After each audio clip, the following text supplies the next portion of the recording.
Cumprimento também a excelentíssima representante da Procuradoria de Justiça, doutora Francisca Idelária Pinheiro Linhares. Obrigada, excelência. Boa tarde. Boa tarde. O excelentíssimo representante da Defensoria Pública, doutor Vitor Emanuel Esteves, aqui presencialmente. Servidores integrantes desta secretaria da Câmara, a pessoa da secretária, doutora Ismênia Nogueira, e na pessoa também do senhor Edson Mendes, que é o responsável pela transmissão da nossa sessão, a Força Policial, os advogados aqui presentes e os demais virtualmente, acompanhando a nossa sessão.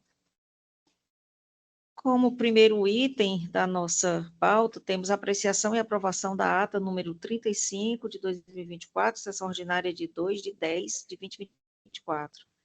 Alguma objeção? De pleno acordo, senhora presidente. Sem objeção, excelência. Ata aprovada.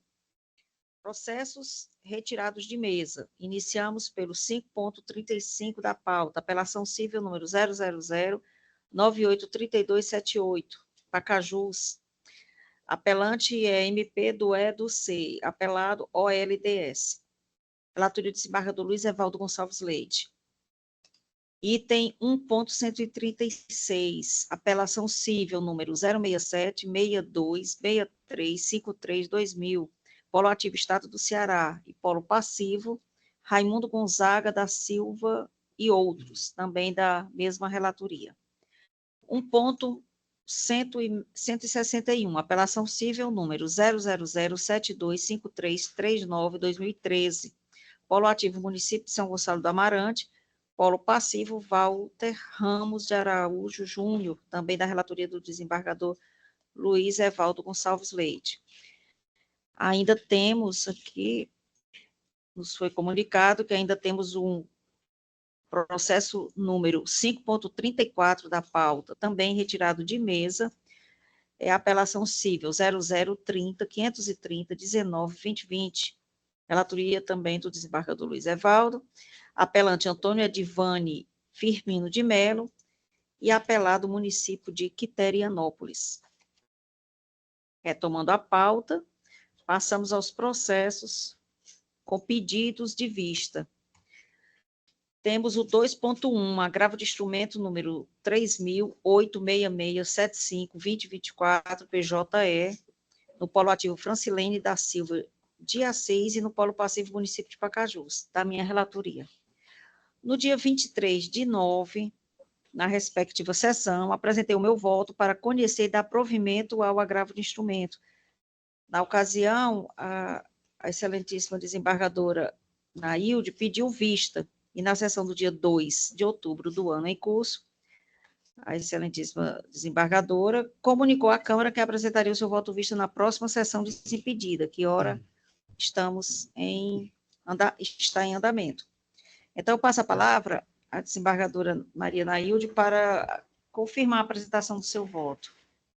Pois não, senhora presidente. Cumprimento Vossa Excelência, demais integrantes da Câmara, nobre Procuradora de Justiça, Defensor Público, advogados que estão nos acompanhando remotamente e aos que aqui se encontram, cumprimento na pessoa do nosso eterno desembargador Hernando Barreira Porto, hoje militante aqui no Fórum de Fortaleza. Seja bem-vindo, desembargador, à nossa sala de sessão. Pois bem, senhora presidente, como já foi anunciado aí, passo aqui a fazer a leitura do meu entendimento. Cuida-se de agravo de instrumento pelo qual se busca a reforma da decisão que, em síntese, reconheceu cabível a realização de citação por edital em execução fiscal proposta pelo município de Pacajus contra a hora agravante. A discussão sobre a matéria tem se reiterado no âmbito desta egrégia segunda Câmara de Direito Público. Como se sabe, tenho divergido do entendimento da eminente relatora sobre a questão em tela. Resumidamente, considero que a validade da citação ficta é suficiente apenas o insucesso das citações por correio e por oficial de justiça, na linha do que preconiza a súmula de número 414 do Superior Tribunal de Justiça, sendo desnecessário, assim, o esgotamento dos meios de localização do executado mediante requisição de informações nos cadastros de órgãos públicos ou de concessionárias de serviços públicos. No presente caso, ora em julgamento, observa-se que houve a tentativa de citação da devedora diretamente por mandado, não sendo buscada previamente a via postal. Tal circunstância, no entanto, não representa óbice para se prosseguir com citação por edital. Como bem explicou o magistrado de primeiro grau, abro aspas, o intuito do legislador, com a edição do artigo 8º da Lei 6.830/80, foi impor uma gradação e especificidade das formas de citação, devendo se tentar, primeiramente, a mais informal e econômica de todas, a citação por correio. Frustrada, busca-se a citação por mandado judicial, e somente após frustrada esta, admite-se a citação por meio de publicação de edital. Fecho aspas. Com efeito, digo eu, uma vez que, no caso, mostrou-se infrutífera a citação por mandado no endereço indicado na inicial, e tendo em vista que a utilização da via postal no mesmo endereço também se revelaria ineficaz, a meu sentir, estão satisfeitas as condições para a realização da modalidade ditalícia, à luz da orientação que deflui da súmula de número 414 do STJ, prestigiando-se igualmente a economia e a efetividade dos atos processuais, consoante assinalado pelo órgão julgador de primeira instância.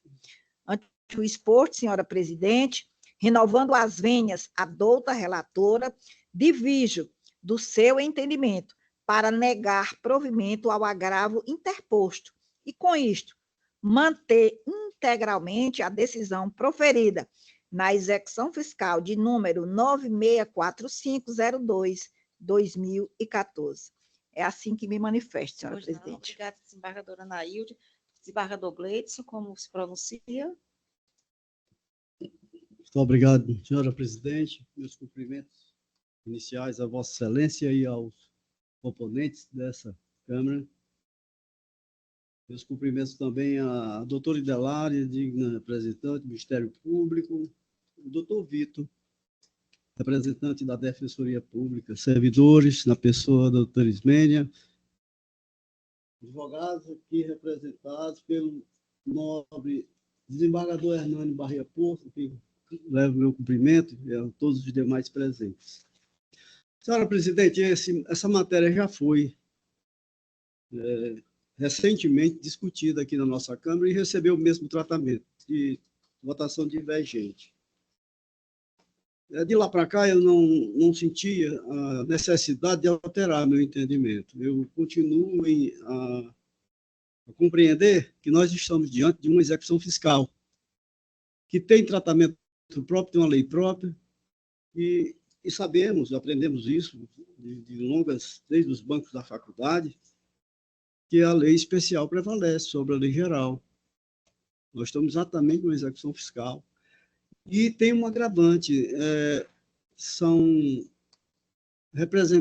executados pessoas que não tiveram um advogado constituído, são representados pela Defensoria Pública, salvo engano, este é o mesmo exemplo, que recebe pelo magistrado um defensor dativo, por não ter sido encontrado. E como a legislação específica, ela diz qual é o rito que deve seguir para a citação desse ausente, eu vou seguir o mesmo raciocínio que Vossa Excelência adotou,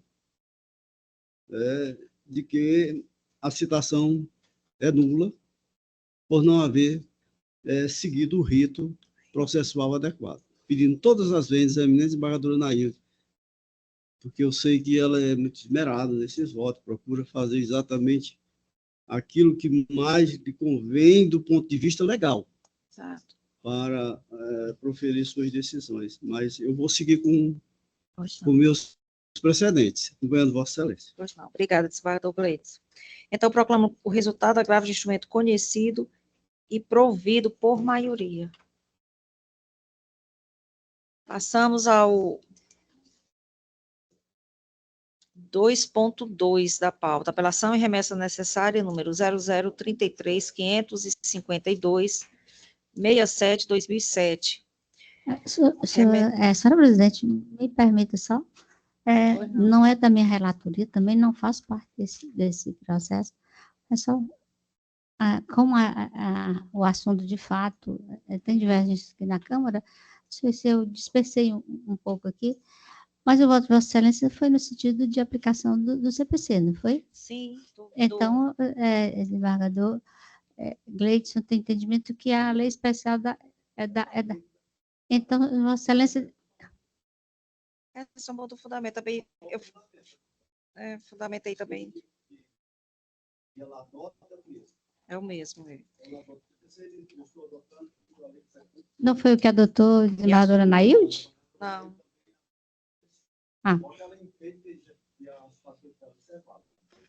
Sim. Foi não. Obrigada. Só parte de esclarecimento para o nosso entendimento mesmo. Então, continuando aqui nos processos com pedido de vista, nós temos o 2.2, que é a apelação anunciada 0033555267/2007, emetente ao juiz de direito da 5ª Vara da Fazenda Pública da Comarca de Fortaleza. Apelante, Departamento Estadual de Trânsito, DETRAN, e apelada Ailin Lopes Santoro.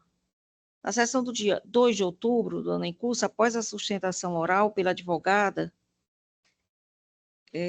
e apelada, também coincidindo, a doutora Ailin Lopes Santoro, foi chamada à ordem na questão levantada e a eminente relatora, a excelentíssima senhora desembargadora Maria Iraneide Moura Silva, pediu vista dos autos para reexaminar a matéria, e assim o julgamento foi adiado. Então, aqui indago a eminente relatora se apresentará esse voto nesta sessão. Não, senhora presidente, eu apresentarei na próxima sessão. Pois não. Então, julgamento adiado. Passando ao item 2.3, apelação civil 020-1380-32-2022. Polo ativo Maria Ferreira de Souza e polo passivo município de Frecheirinha. Relatoria da desembargadora Maria Iraneide Moura Silva. Na sessão do dia 2 de outubro do ano em curso, a excelentíssima relatora se pronunciou no sentido de conhecer da apelação civil para negar-lhe provimento. O desembargador Luiz Evaldo Gonçalves Leite voltou acompanhando o entendimento da relatoria e, em seguida, pediu vista dos autos para melhor reexaminar a matéria. Aqui comunico que apresentarei o meu voto vista na próxima sessão, considerando que, por problemas no PJE, o processo somente foi disponibilizado no dia 7/10, quando já havia sido aberto chamado com tempo hábil para o suporte do PJE, mas somente ontem à tarde é que foi resolvido o problema e o processo foi disponibilizado. Então, ficando muito próximo a esta sessão. Então, processo adiado. Processo com julgamento suspenso. Nós temos o 2.4, apelação civil número 022-452806 de 2022. Relatoria do desembargador Luiz Evaldo Gonçalves Leite no sistema PJE. Apelante a Fundação Getúlio Vargas e apelado Helenildo Ferreira Melo. O advogado doutor Tiago Alves de Araújo. Na sessão do dia 25 de setembro do ano em curso, após o excelentíssimo relator proferir seu voto no sentido de conhecer da apelação civil para dar-lhe parcial provimento, pedi vista dos autos para melhor exame da matéria. Na sessão seguinte, 2 de outubro do ano em curso, após proferir meu voto no sentido de conhecer da apelação civil para negar-lhe provimento, a excelentíssima senhora desembargadora Maria Nailde Pinheiro Nogueira acompanhou o voto do eminente relator. Havendo divergência nos votos, converti o julgamento em estendido na forma do artigo 942 do CPC, e assim o julgamento foi adiado. Neste caso, o advogado do apelado, doutor Tiago Alves de Araújo, o apelado Helenildo Ferreira Melo, solicitou a sustentação oral, considerando-se tratar-se de julgamento estendido, com a participação dos demais integrantes da Câmara, não tendo havido anteriormente nenhum pronunciamento nesse sentido.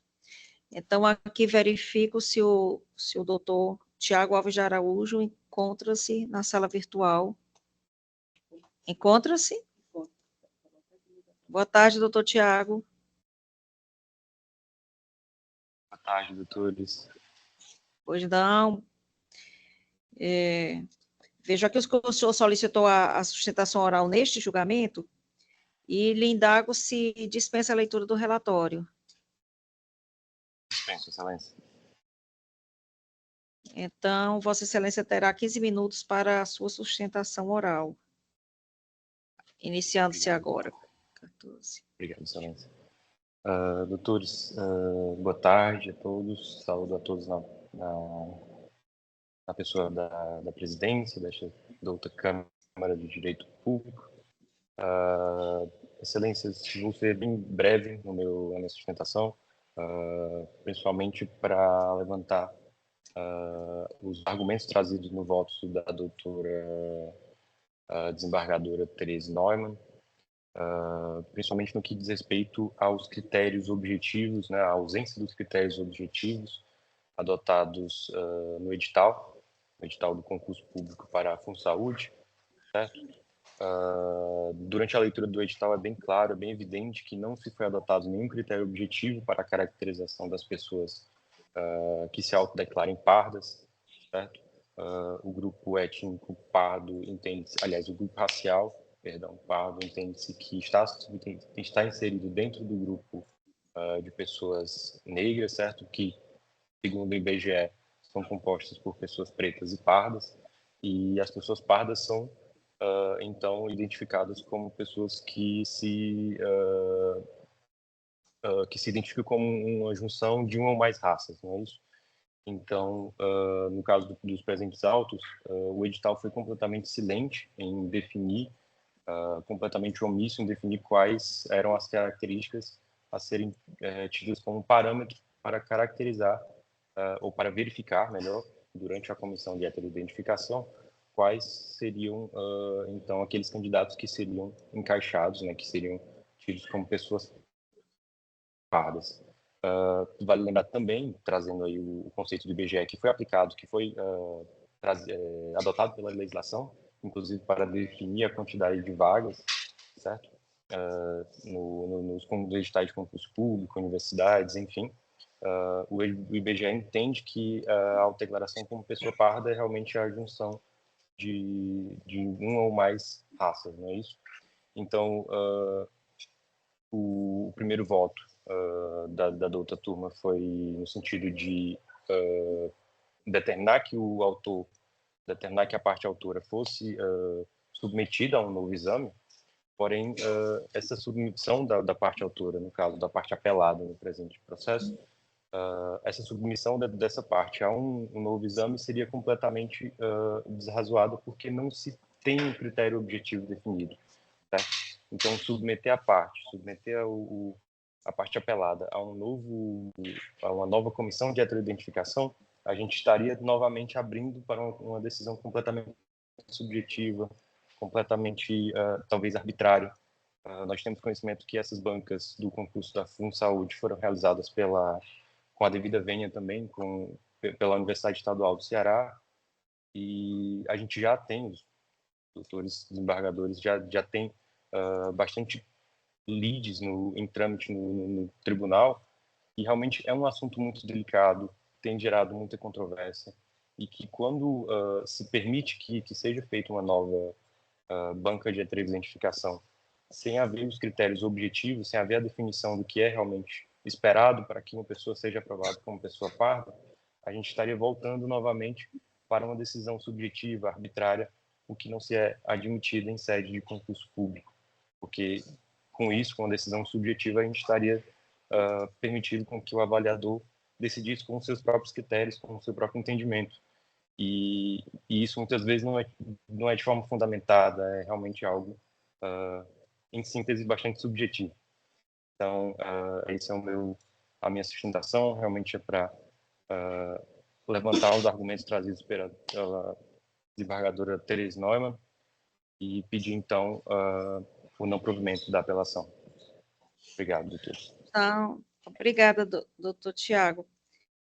Então, considerando a sustentação oral, eu passo a palavra ao relator desembargador Luiz Evaldo, apenas se desejar fazer alguma observação ou confirmação de voto. Tá, presidente. Eu vou manter o meu voto, porque, aliás, nós já temos um outro voto nessa mesma linha, então eu vou manter parcial provimento, né? Exatamente, pelo conhecimento e parcial provimento. Na ocasião, eu havia apresentado, né, pelo desprovimento, também mantenho, e a desembargadora Nailde também já havia votado acompanhando a relatoria. Passo a palavra, desembargadora, no julgamento estendido. Pois não, senhora presidente, sendo esse julgamento estendido, quero me manifestar que ratifico a minha votação no julgamento de origem, acompanhando integralmente o entendimento do relator. A palavra ao desembargador Gleidson. Muito obrigado, senhora presidente. Meus cumprimentos ao doutor Tiago, que fez a sustentação oral.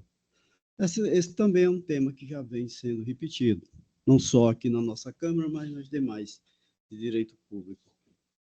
E tem gerado, de fato, uma discussão muito grande sobre os critérios de identificação das pessoas negras, pardas, enfim. Meu posicionamento vem na esteira do que decidiu a eminente desembargadora Therese Neumann, com outro fundamento.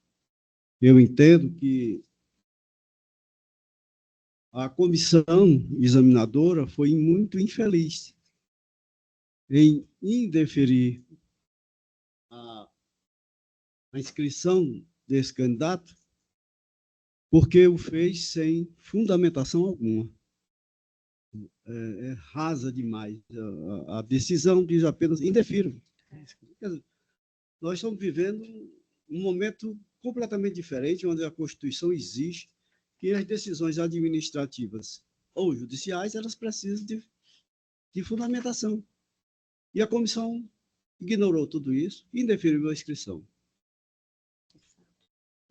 A ideia de se renovar esse teste, este exame do candidato, me parece impróprio, porque o edital, se ele não traz os critérios objetivos, um novo exame vai levar ao mesmo erro. Então, a decisão que a mim, nesse momento, parece razoável, é anular a decisão da banca, porque ela o fez de forma equivocada, é desrespeitosa em relação à previsão legal e constitucional, para admitir a inscrição da candidata com o fundamento diverso que Vossa Excelência admitiu, né, e acompanhar o voto de Vossa Excelência por outra razão. Pois não. Desembargadora Iraneide, como vota? Obrigada, senhora presidente.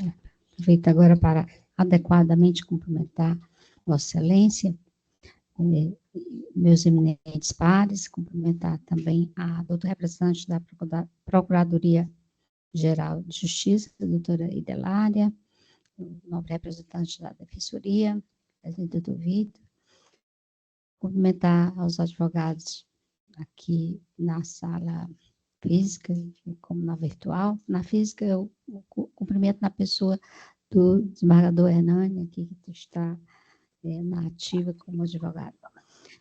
E aos servidores, força policial, enfim. Quanto ao processo, senhora presidente, de fato, como bem disse o desembargador Gleidson, a comissão simplesmente indeferiu sem qualquer motivação, de sorte que não tem, e o edital também não prevê nenhum critério objetivo para identificação do candidato. de modo que, pedindo venha a eminente relator e a desembargadora Dona Nailde, que o acompanhou, eu quero acompanhar a divergência. Pois não. Obrigada, desembargadora Iraneide. Então, proclamo o resultado: apelação cível conhecida e desprovida por maioria de votos. Ficando em cargo por minha vez, fico responsável, né, pela lavratura. Julgamento concluído, nós vamos para o item 3, processos com pedido de preferência com sustentação oral. 1.130 da pauta, apelação cível número 027-36-23-05-2022. É o item 86 do PJE. Relatoria do desembargador Luiz Evaldo Gonçalves Leite. O apelante, Núcleo Tecnologia e Comunicação Limitada. Em seu nome, como advogado, requereu a sustentação oral o nobre advogado, doutor Hernani Barreira, tendo como apelados o Estado do Ceará e presidente da Empresa de Tecnologia da Informação do Ceará, ETICE. Aguardamos aqui que o doutor Hernani assuma a tribuna, já podemos iniciar, né, desembargador Hernani? Então, eu lhe indago se dispensa a leitura do relatório. Gostaria que ela fosse feita. Dispensa? Obrigada. Então, Vossa Excelência terá os 15 minutos para a sustentação oral. Pois não, Excelência. Eu, de início, quero manifestar todas as minhas homenagens aos eminentes desembargadores que compõem esta egrégia Câmara, extensiva estas homenagens à eminentíssima Procuradora de Justiça, que aqui representa aquela notável instituição, doutora Idelária Linhares, como também apresento minhas homenagens ao doutor Vitor Emanuel, defensor público, aqui presente. Devo, de início, permitam-me, Vossas Excelências, dizer da imensíssima emoção que me assoberba ao voltar a este areópago para, na condição de advogado, fazer a sustentação oral em um processo cujas características me parecem exigir esta iniciativa do profissional da advocacia.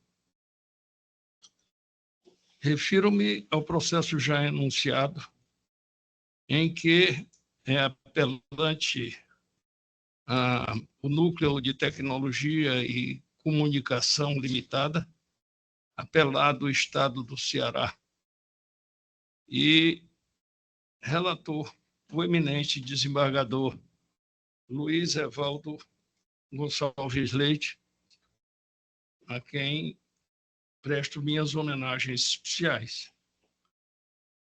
O dito processo faz referência a um contrato em plena vigência, constituído de 4 aditivos, assinado pelo presidente da ETICE e sua procuradora de justiça, bem como pelo representante legal daquela empresa pública. A empresa contratada vinha desempenhando fielmente suas atribuições, deu integral eficácia ao contrato, tanto exercendo suas funções como recebendo nas 3 ocasiões, ou nos 3 estágios antecedentes, os valores correspondentes. Inopinadamente, o apelante recebeu a arbitrária mensagem de 2 linhas, comunicando a rescisão unilateral do contrato sem absolutamente qualquer fundamento. Buscando explicação para tão despropositado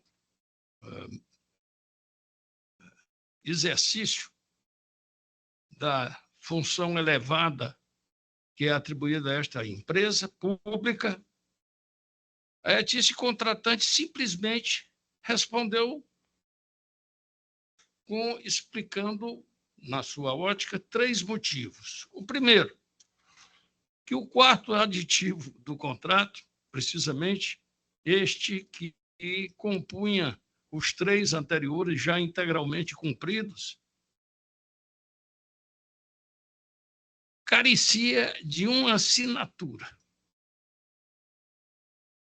Ouçam Vossas Excelências, como é um caso de fazer corar um frade de pedra. Carecia da assinatura do fiscal, o gestor do contrato, razão pela qual, segundo a empresa, não possuía qualquer eficácia jurídica. Segundo argumento, que tal aditivo deveria ter sido publicado no Diário Oficial, sabendo qualquer aluno principiante em direito administrativo ou qualquer homem do povo que esta obrigação é acumulada ao contratante, ou seja, a quem está alegando. E, por fim, por pura e absoluta discricionariedade.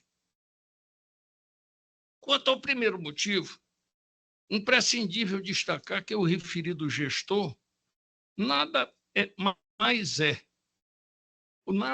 era que um mero fiscal, desprovido de qualquer prerrogativa para representar a empresa, para fazê-la presente num negócio jurídico desta magnitude, enfim, para contratar em nome da empresa pública. Enquanto que o documento estava criteriosamente firmado pelo presidente da empresa, que ostensiva e indiscutivelmente possuía legitimidade para representar. Concernente ao segundo motivo, pretendendo ludibriar os incautos, omite a ostensiva obrigação legal que possui a administração da empresa relativamente à publicação do contrato, já que esta publicação constitui manifesta proteção à administração pública, ao ente privado contratado, que evidentemente fez inúmeros investimentos para cumprir, como vinha normalmente cumprido o contrato, e a própria sociedade. Em outras palavras, a contratante se valeu da própria torpeza, o que é expressamente vedado pelo direito. Referentemente ao terceiro motivo, não existe discricionariedade absoluta, uma vez que o contrato é legítimo, caracterizando-se como um ato jurídico perfeito, violando o princípio da segurança jurídica e da confiança legítima. Não fossem tantas ofensas praticadas pela administração ou pelo administrador desta empresa estadual, a ETICE,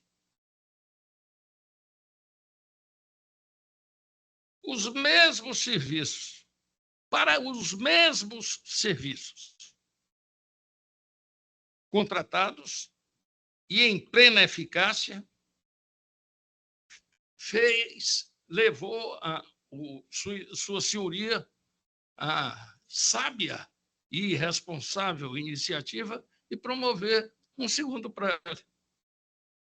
Ao segundo prélio, e do segundo prélio, participou a empresa que já havia praticado ou cumprido 3/4 do contrato. E nesta nova licitação, que foi uma licitação pelo menor preço, veja bem, pelo menor preço, a empresa que aqui promove, a promovente, venceu a licitação, apresentou o menor preço, mas foi desqualificada, porque não havia trazido um documento para provar que ela tinha capacidade técnica para exercer aquelas funções que, repito, exaustivamente vinha já exercendo nas 3 etapas anteriores. Em outras palavras, tantas são as ofensas praticadas pela ETICE nessa nova licitação que chegou ao crime administrativo evidente neste aditamento do contrato que em plena vigência havia sido unilateralmente rompido.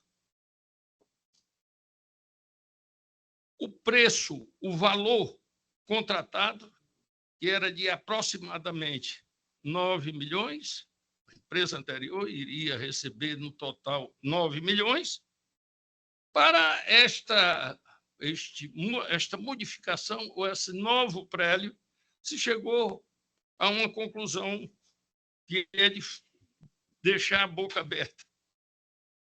A importância encontrada foi a estratosférica importância de 91 milhões de reais, diminuindo, por cima de tudo, a competitividade.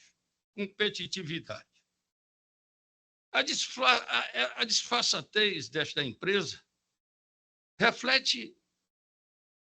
se reflete em tanta ostensividade que, embora a apelante, que até então, repetimos, vinha realizando todas as tarefas do contrato, no propósito de se dissipar qualquer dúvida, participou do segundo prédio, sabendo antecipadamente da disposição de qualificá-la, o que se consumou.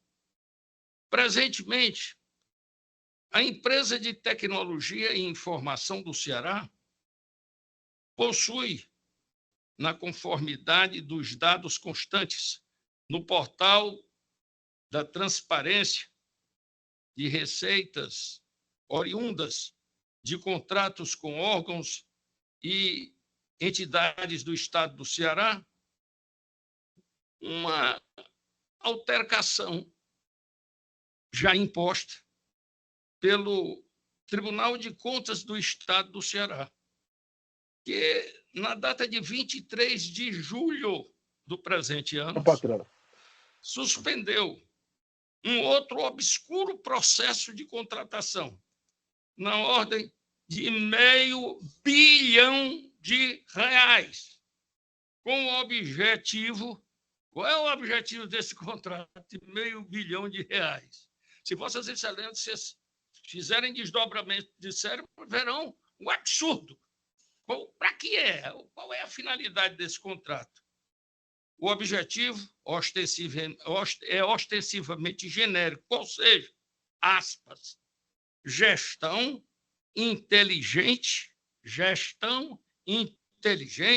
de mobilidade e fiscalização fazendária.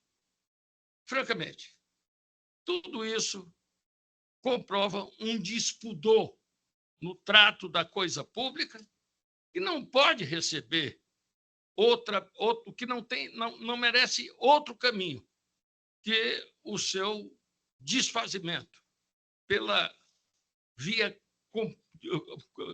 via da compostura social, que é a justiça.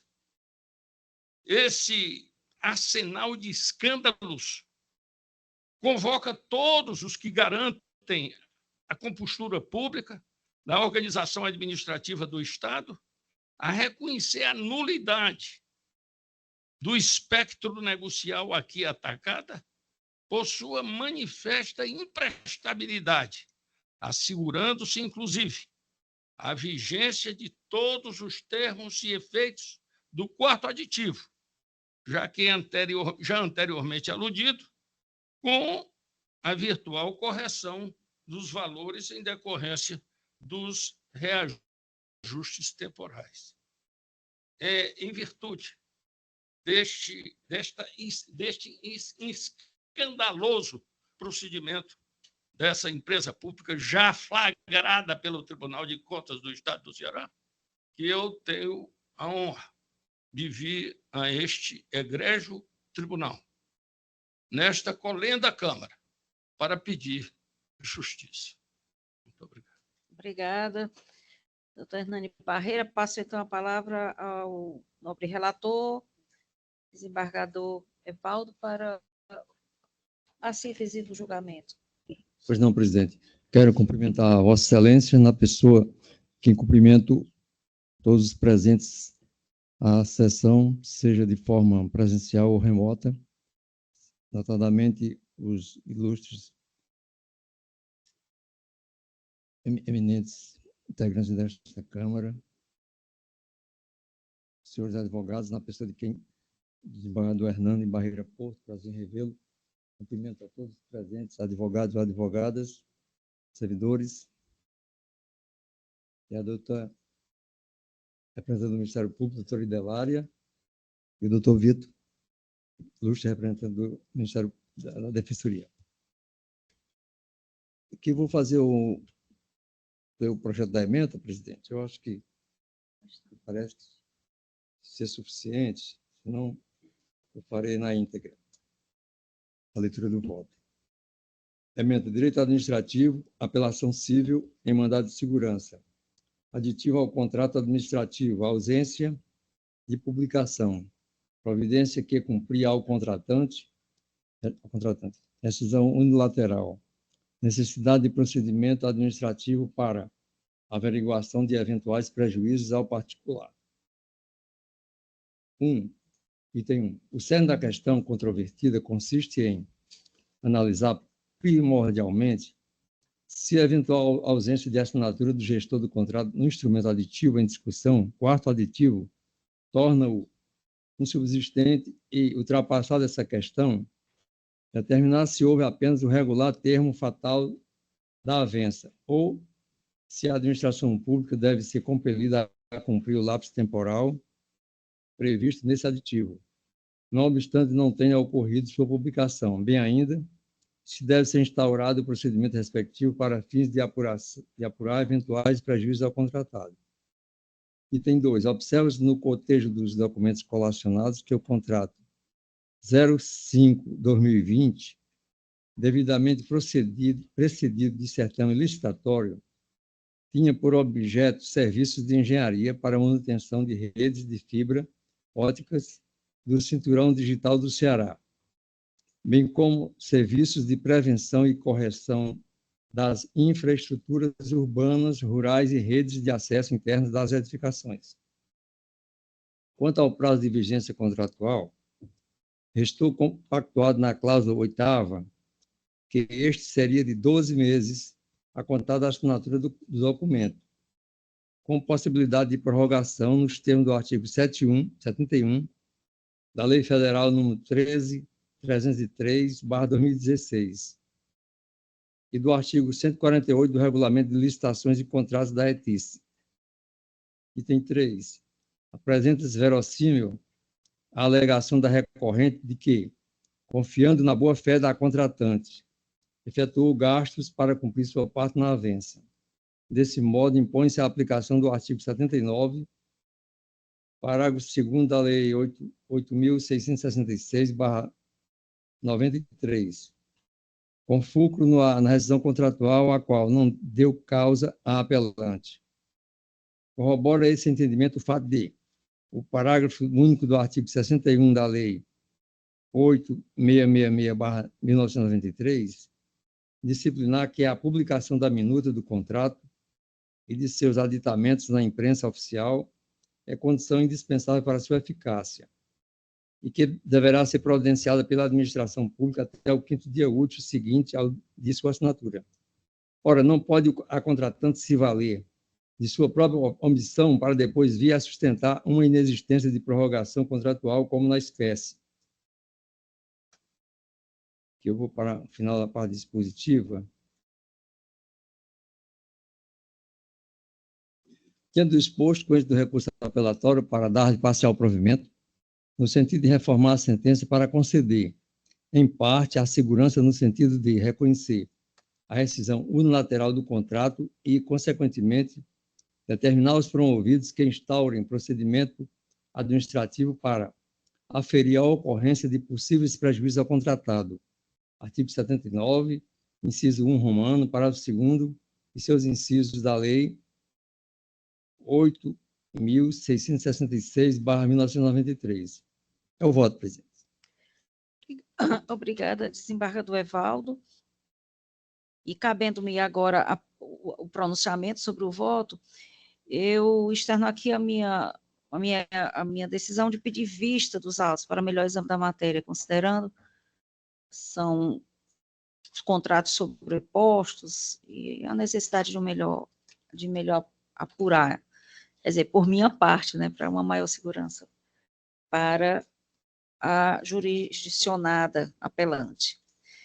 Então, aqui agradeço a presença dos ambos advogados que fizeram a sustentação em nome e desejo-lhes uma excelente tarde e o fato também de prestigiar a nossa sessão através dos advogados aqui presentes também nos dá muita satisfação pela presença, né? Então, reforça o nosso trabalho. E continuo aqui a chamar os processos com pedido de preferência com sustentação oral. Sinto-se à vontade para saírem, né? Boa tarde. Nós chamamos agora processo número, na pauta, o 1.126, é uma apelação civil 022, 7897-08-2022, item 82 do PJE, é da relatoria do desembargador Luiz Evaldo Gonçalves Leite. Apelante Tecnologística Distribuidora e Comércio de Calçados e Bolsas Limitada. O advogado é o doutor Felipe Jordan Trajano Monteiro, advogado da apelante, requereu a sustentação oral. O apelado Estado do Ceará. Doutor Felipe Jordan se encontra na nossa sala virtual.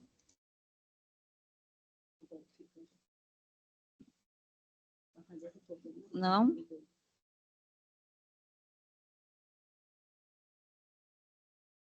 Nos que não se encontram com o vídeo ao lado, não se encontra, doutor Felipe?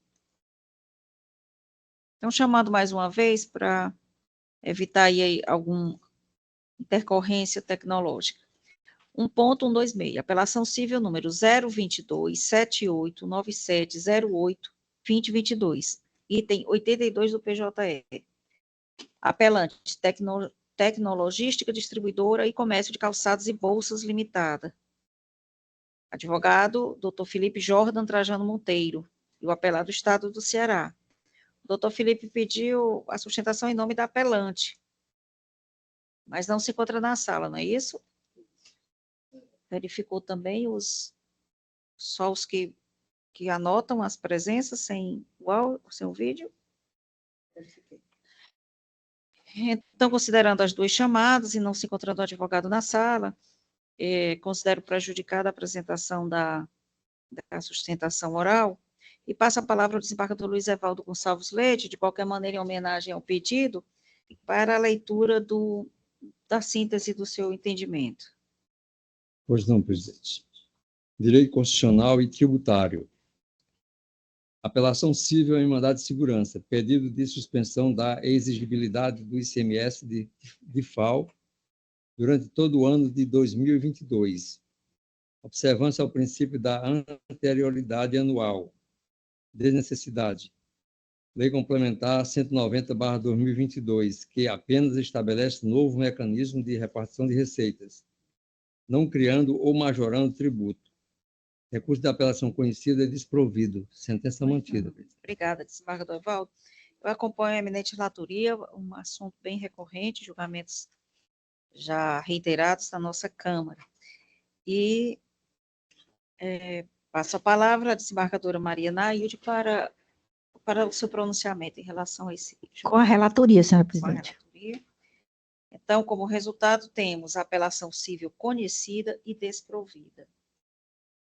1.127, apelação civil 028, 14, 46, 64, 2021, é o item 83 do PJE, também da mesma relatoria do desembargador Luiz Evaldo. Apelantes, FONCEP Natural, Weixas Limitada e FONCEP Comercial Exportadora Limitados. Advogados, doutor Pedro Magalhães Portela e doutora Crisna de Almeida Miranda, requereram a sustentação oral. O apelado é o Estado do Ceará. Doutora Crisna se encontra em sala, não é isso? Então, só localizá-la aqui na nossa tela virtual. Boa tarde, doutora Crisna. Boa tarde. Vossa Excelência dispensa a leitura do relatório? Dispenso sim, Excelência. A leitura. Então, já passamos para a sustentação oral e, como o regimento lhe faculta, 15 minutos para tanto. A senhora pode iniciar. Perfeito. Tá ótimo, muito obrigada. Excelentíssimos desembargadores, os colegas aqui presentes, serviço boa tarde. Eu inicio essa sustentação representando a FONCEP, como foi bem mencionado, a FONCEP Comercial Exportadora e a FONCEP Natural Axis Limitada, ambas apelantes no presente por discutir a ilegalidade da cobrança do adicional de 2% na alíquota do ICMS destinado ao FECOP, a FECOP, na verdade, sobre o consumo de energia elétrica. O ponto central desse recurso, na verdade, é que o texto constitucional estabelece de uma forma muito clara e inequívoca que esse adicional deve incidir apenas e especificamente sobre os bens e serviços que são considerados supérfluos. Inclusive, como reconhecido pelo próprio STF no julgamento do tema 745, a energia elétrica é, de fato, efetivamente classificada como um bem essencial. Por lógica, a energia elétrica não poderia ser tratada como item supérfluo para fins de tributação, o que acaba por tornar ilegal a cobrança do adicional destinado ao FECOP sobre a energia elétrica. Outro ponto importante a ser destacado nesse tema é que a modulação dos efeitos desse tema 745 do STF, previsto para ter início agora, em 2024, refere-se exclusivamente ao ICMS e não abrange esse adicional de 2% destinado ao FECOP. Assim, já que a matéria relacionada ao FECOP sequer foi tratada pelo tema, não há que se falar em aplicação extensiva da modulação dos efeitos. Em suma, excelências, o que se pretende extrair desse julgado do STF é tão somente o entendimento de que a energia elétrica não pode ser considerada um bem supérfluo. Eu ressalto, inclusive, que esse entendimento já foi reconhecido por esse tribunal em outras ocasiões. Se bem me recordo, teve o julgamento da apelação civil 0030346006 de 2011, de relatoria da desembargadora Lisete de Souza Gadéria, que abordou a questão de um modo assim, extremamente preciso.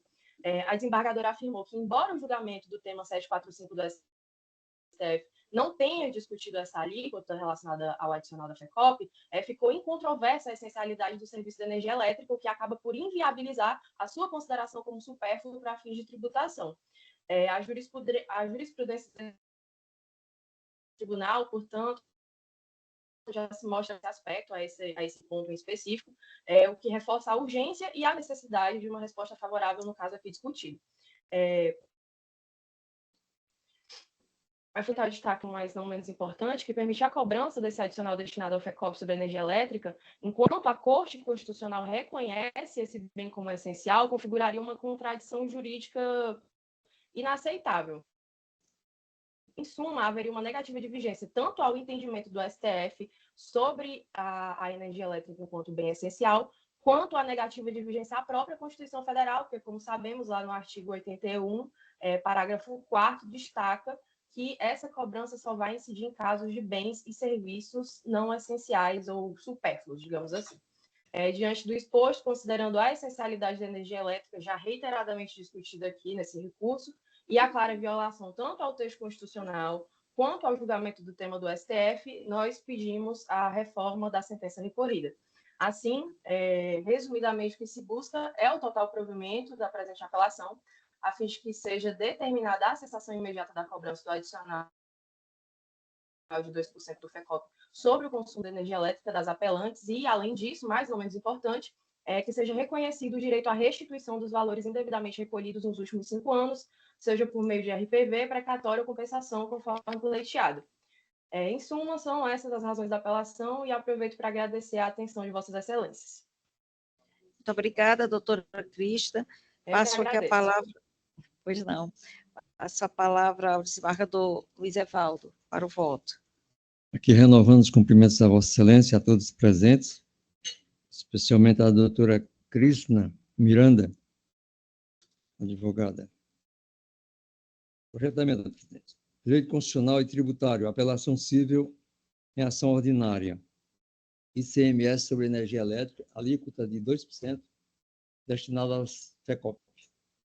Legalidade da cobrança, procedência do TJCE, recurso conhecido e desprovido. Item 1. Trata-se de apelação civil, que visa a reforma da sentença proferida pelo juízo da 13ª Vara da Fazenda Pública da Comarca de Fortaleza, que julgou improcedente a pretensão autoral para reconhecer a legalidade da cobrança do FECOP.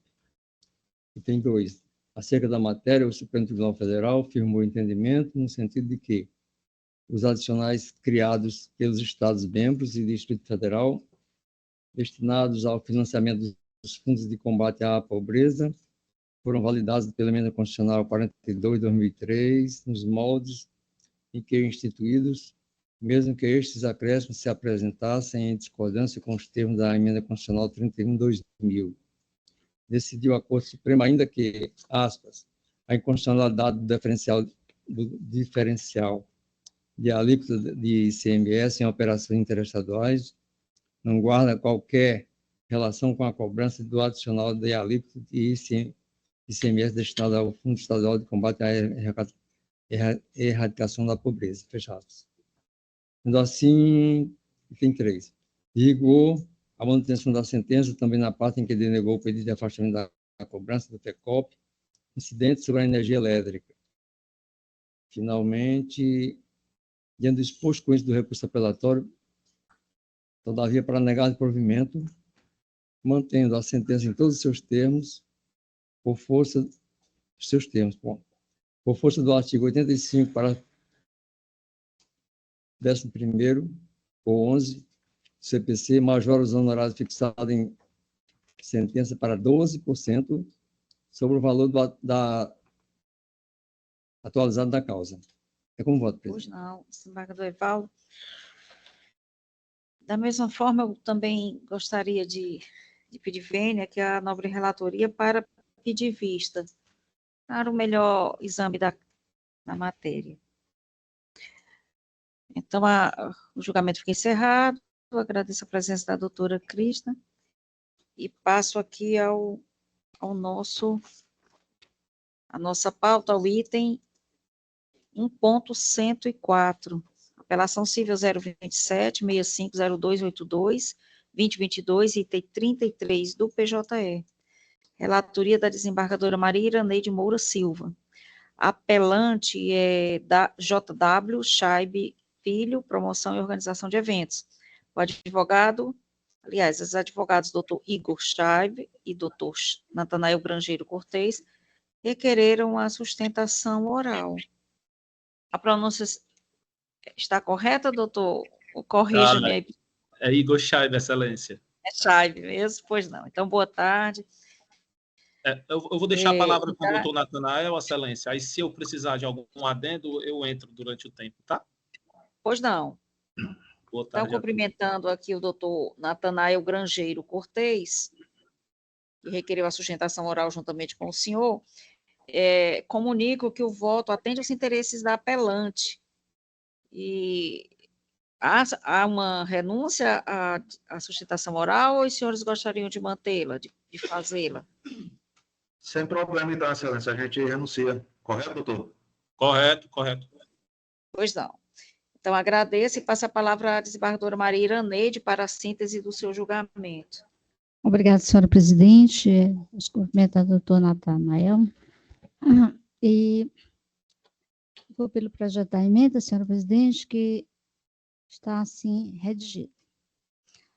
Administrativo, apelação civil, mandado de segurança, pretensão de anulação de multa aplicada pelo DECOM Ceará, cerceamento de defesa, não apreciação de recurso administrativo, tempestividade em seu manejo, ofensa ao princípio do contraditório e da ampla defesa, procedência do pedido, inteligência do artigo 5º, inciso 55 da Constituição Federal e artigo 45 do Regimento Interno do DECOM Ceará. 1. Tendo sido inobservados os princípios constitucionais do contraditório e da ampla defesa, uma vez que o recurso administrativo interposto pela empresa impetrante fora apresentado tempestivamente e de acordo com os critérios estabelecidos pela legislação, mostra-se caracterizado o cerceamento do direito de defesa alegado. 2.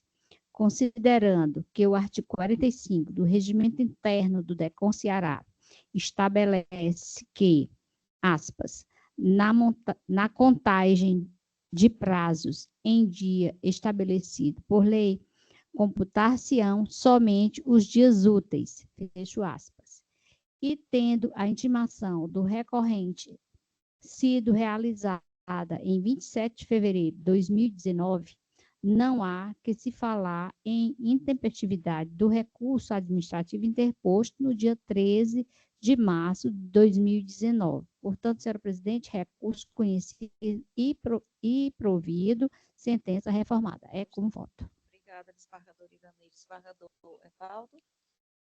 Presidente, eu confirmo o meu voto provisório, acompanhando a douta relatora. Também da mesma forma, confirma, acompanhando a douta relatora. Anunciando o resultado da apelação civil conhecida e provida. Agradeço aqui a presença do doutor Natanael, doutor Igor, uma excelente tarde. Obrigado, excelência. Obrigado, excelência. Boa tarde a todos. Muito obrigado, boa tarde. Boa tarde. Ponto 39. Agravo interno em apelação civil, número 005768006-2021, item 161 do PJE, da relatoria da desembargadora Maria Nailde Pinheiro Nogueira.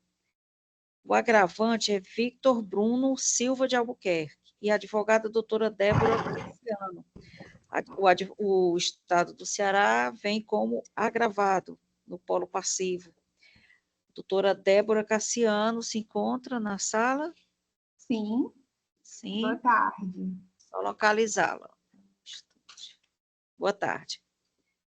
Desembargadora Iraneide, 161, né? Do PJE. O agravo interno. 161 do PJE. Então, doutora Débora, eu inicialmente li, antes da sua sustentação oral, eu lhe indago se Vossa Excelência dispensa a leitura do relatório. Sim, dispensado. Dispensado. Então, faculto-lhe os 15 minutos para a sustentação oral. Pronto, obrigada. Então, boa tarde a todos e todas. Inicialmente, eu saúdo todos os excelentíssimos desembargadores que compõem a segunda Câmara de Direito Público, na pessoa aqui da desembargadora relatora deste processo, que é a excelentíssima doutora Maria Nailde Pinheiro Nogueira. Pois bem, eu inicio a minha fala contextualizando. Esse processo, o processo de origem, ele é basicamente o meu cliente em face do Estado do Ceará e da banca examinadora do concurso da Polícia Civil, do edital de 2001, em que ele fez todos os trâmites, todas as provas, teve êxito, passou, só que na hora da nota, do cálculo da nota somente, não foi da nota em si, foi do cálculo da nota, a aplicação da fórmula que estava prevista no edital. A banca examinadora, que é a IDECAM, ela não aplicou a fórmula exatamente como estava no edital. Então, destaca-se aqui que não foi um erro de avaliação, foi só de cálculo. Isso é um ponto importante. Então, nós entramos com a ação, nós conseguimos uma liminar, uma tutela de urgência para que ele retornasse ao certame. O Estado do Ceará agravou. No segundo grau, nesta mesma Câmara, nós conseguimos manter a decisão de tutela de urgência, ou seja, tivemos êxito. Na sentença, nós conseguimos confirmar o nosso pleito, então, o meu cliente se manteve no certame, e quando o Estado do Ceará apelou, após, friso, que após uma decisão de tutela de urgência favorável a nós, após pareceres do Ministério Público, da Procuradoria, após o próprio Tribunal de Justiça, né, confirmar, a liminar, e uma sentença favorável, o Estado do Ceará apela dessa sentença. E aí é onde chegou o nosso ponto, porque houve uma decisão da desembargadora relatora, a doutora Maria Nailde, entendendo monocraticamente pelo provimento da apelação do Estado, com fundamento no tema 485 do STF, que é justamente que não compete ao Poder Judiciário intervir e substituir banca examinadora para avaliar respostas de candidatos. Ocorre que o nosso objetivo jamais foi reavaliação de respostas pelo Poder Judiciário. Frisa-se aqui, novamente, que nós temos um erro material, só de cálculo de fórmula, aplicação de fórmula, é algo bem objetivo. No edital, há uma fórmula que deve ser seguida, e nós sabemos que tem o princípio da vinculação do edital, e a banca examinadora simplesmente não usou a fórmula que está no edital. É basicamente isso. Então, não deve haver qualquer reavaliação de nota, nada do tipo. É só que a banca aplique exatamente a fórmula do edital. É somente isso. Inclusive, há inúmeros jurisprudências, inclusive do STJ, no sentido de que erro material, erros grosseiros assim de cálculo, pode sim ser revisto pelo Poder Judiciário. Então, o nosso pleito é que essa decisão monocrática seja revista, pelo menos para que o mérito ele seja analisado, né? Porque me parece que na decisão monocrática foi visto mais algo objetivo. Não, o Poder Judiciário não pode intervir em questões de substituição de banca, que não é o caso, mas foi mais ou menos isso, não se entrou-se no mérito da ação.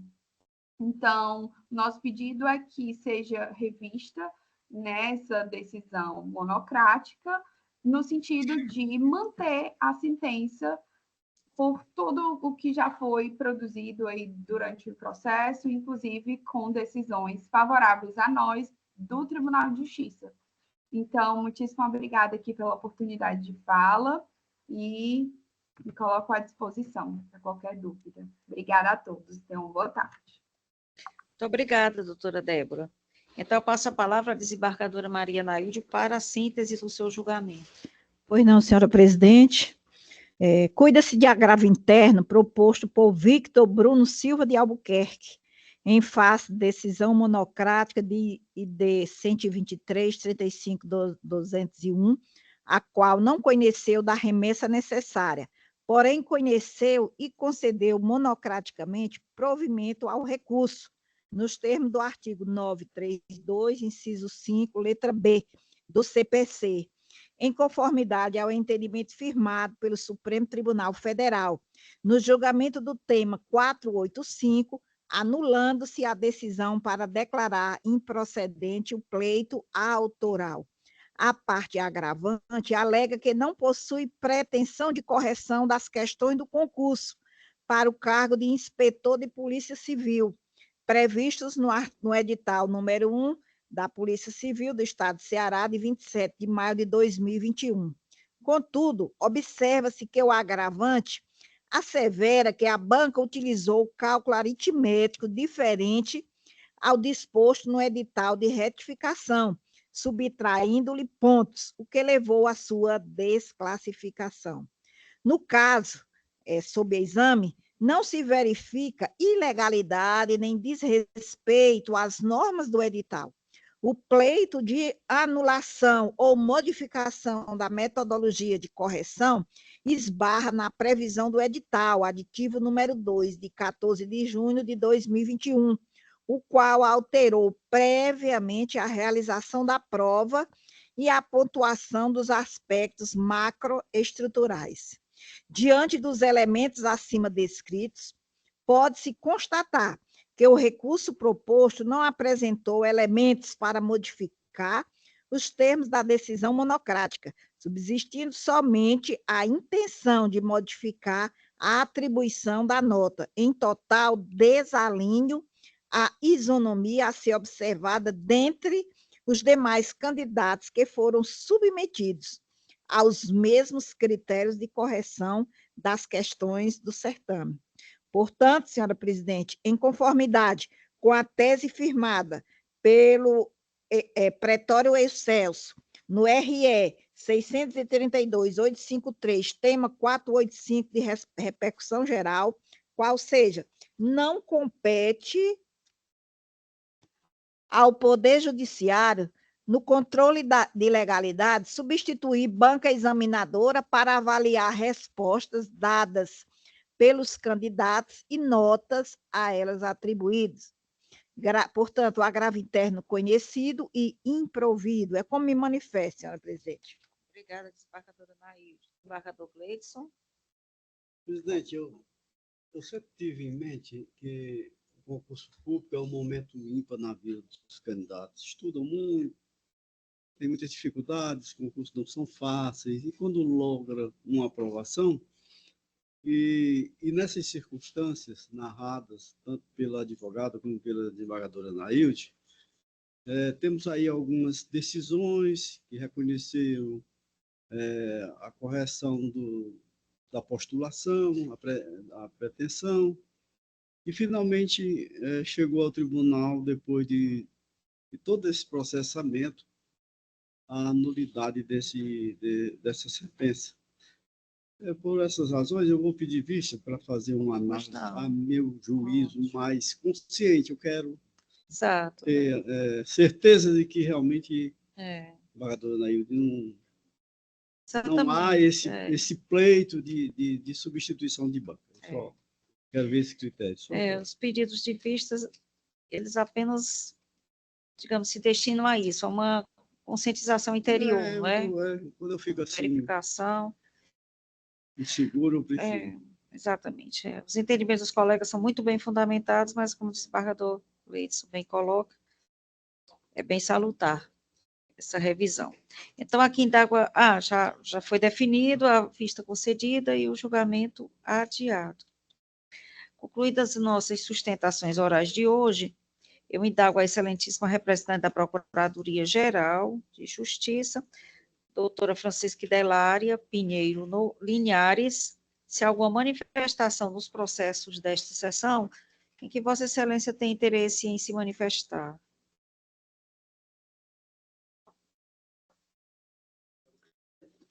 Doutora Delária,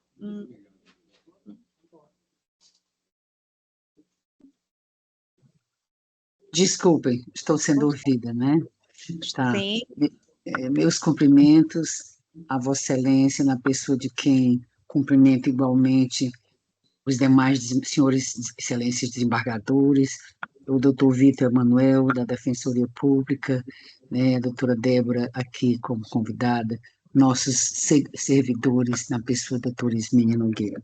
O Ministério Público examinou, nós tínhamos 4 processos de nosso interesse, e somos, nosso exame nos leva à conclusão de que devemos reiterar as razões que foram ofertadas no Ministério Público de primeira instância e de segunda. Viu?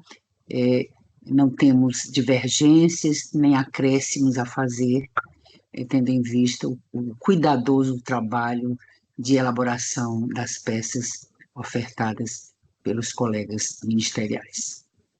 Obrigada. Muito obrigada, eu agradeço a Vossa Excelência. Da mesma forma, indago ao excelentíssimo representante da Defensoria Pública aqui presente, doutor Victor Emanuel Esteves, se há alguma manifestação do interesse da vossa instituição. Meus cumprimentos iniciais à presidência desta segunda Câmara, desembargadora Thérèse Noemi.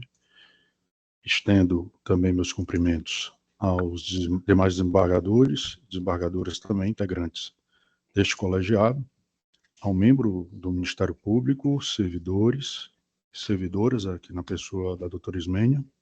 A Defensoria Pública também ratifica, presidente, as razões e contra-razões recursais já realizadas pela Defensoria Pública no primeiro grau, e não tem nada a se manifestar. Passamos à fase final da nossa sessão, com a ratificação dos votos proferidos provisoriamente. Então, indago aos integrantes da Câmara se ratificam esses votos nos sistemas SAGE e PJE, iniciando pela desembargadora Maria Nailde. Pois não, senhora presidente, aqui eu ratifico a votação provisória, seja na condição de relatora ou de vogal, e nos 2 sistemas, PJE e SAGE. Obrigada. Desembargador Francisco Gledson. Também, presidente, eu ratifico todos os votos proferidos na condição de relator e de vogal em ambos os sistemas. Pois não. Obrigada. Desembargadora Maria Iraneide. Obrigada, senhora presidente. Eu também ratifico os votos por mim proferidos, tanto na condição de relatora e como vogal, ambos os sistemas, PJE e SAGE.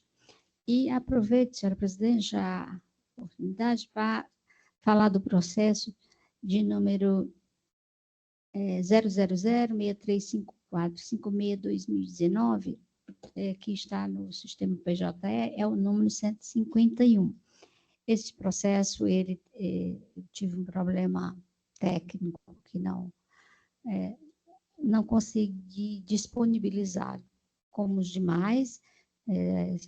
A equipe técnica se demorou a disponibilizar. Por fim, ele foi disponibilizado, mas de modo, digamos, parcial, porque só eu vejo aqui no sistema. Eu estou vendo aqui, abri o processo, estou vendo o voto, mas, conforme Vossas Excelências atestaram, não conseguiram ver o voto que foi proferido. Então, peço licença a Vossa Excelência para dizer do que se trata esse processo, que se sentirem aptos a votarem, podemos dar como encerrado este julgamento, se assim for o caso de concordar com a proposta de voto que eu apresento. Então, este processo, senhora presidente, ele trata-se de um pedido de reparação de dano moral promovida por Elidoral Ferreira da Silva, mais outros 5 servidores públicos do município de Iguatu, ocupantes do cargo de fiscal de tributos municipais vinculados à Secretaria de Administração, Finanças e Planejamento. Alega os autores, fiscais de tributos do município de Iguatu, que recebiam gratificação por produtividade fiscal tributária, GPFT, direito que lhes fora concedido pela Lei Municipal 2520/2017, cujo valor correspondia a cerca de 70% de seus vencimentos.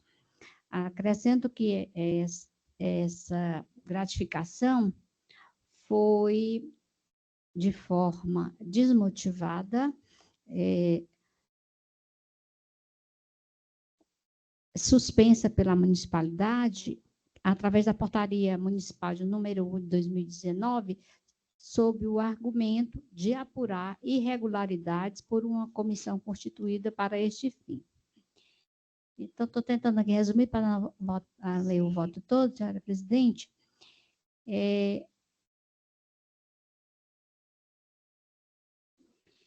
Pela leitura dos autos, restou evidenciada a intenção dos gestores de reduzir a remuneração dos servidores, autores, mediante constantes humilhações, rebaixamento, constrangimento e até mesmo questionamentos quanto à idoneidade dos autores, sem que houvesse indício de dúvida quanto às suas condutas laborais, postura que em muito se distancia do mero aborrecimento por causar abalo à esfera subjetiva dos autores. Consta dos autos que essas ofensas, né, eram constantes, eram verbais, dizendo que recebiam demais, sem trabalhar. Então, havia também, vamos dizer assim, algumas tarefas que deixavam de colocar para que os servidores cumprissem, para dizer que eles não tinham, não cumpria aquela meta de produtividade. Então, resumidamente, eu entendi pela prova dos autos, né, que tem a prova testemunhal e também, inclusive, um mandado de segurança que anteriormente foi aqui concedido, né, com relação a este processo administrativo que foi anulado por falta de dar oportunidade à contraditória e à ampla defesa aos servidores na época, né, então foi juntado aos autos. E, de outro lado, o próprio município também aqui foi revel, não contestou e vindo agora somente com a apelação, né? Então, eu estou, para resumir, passando aqui adiante, né, entendendo que, de fato, está caracterizado dano moral aqui no ambiente do trabalho, confirmando a sentença de primeiro grau que fixou o valor de R$18 mil a título de reparação, né? O que dá vamos dizer assim, a módica quantia de R$3 mil para cada um deles, que são 6 servidores. Então, estou confirmando a sentença de piso nesse sentido, e como voto, senhora presidente. Pois não, obrigada, desembargadora Iraneide. Como voto, desembargador Evaldo. Neste processo, que a desembargadora Iraneide acaba de resumir o voto, eu a acompanho integralmente, presidente. Também quero confirmar todos os votos por mim proferidos como relator ou como vogal em ambos os sistemas.